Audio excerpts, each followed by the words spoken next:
Mampitaraina ny vahoaka ny Mahajanga ny fahatapahan-jiro isan'andro. Fahatapahana izay miteraka fatiantoka ho an'ny mpivarotra sy ny olon-tsotra miankina amin'ity herinaratra ity.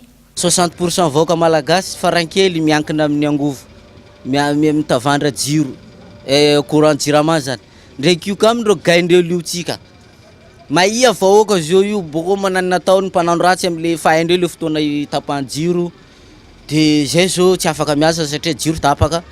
Anatin'ny andro raiky lera raiky toy izy mandeha.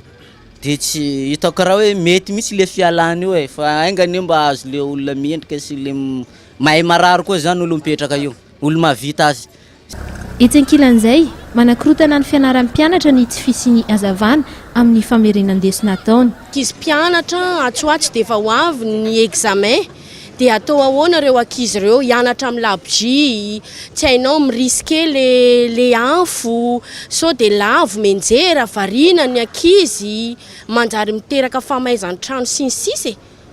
Manoloana an'izany anefa mimenomenona ny mpanjifa ny herinaratra fa mitovy hatrany na miakatra ny faktiora alohan'izy ireo. Mivarotra fatiantoka ny jirama hoy ny tompona andraikitra.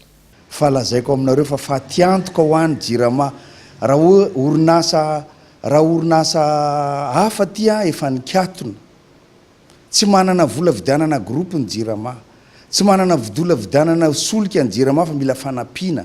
Tsy tapa-kevitra amin'ny fampiasana ny herin'ny masoandro ny akamaroan'ny olona fa mbola miafy amin'ny herinaratra hatrany. Amin'ny volana Novambra hoy ny tompona andraikitra eto an-toerana no tokony foana izao fahatapahan'ny herinaratra izao.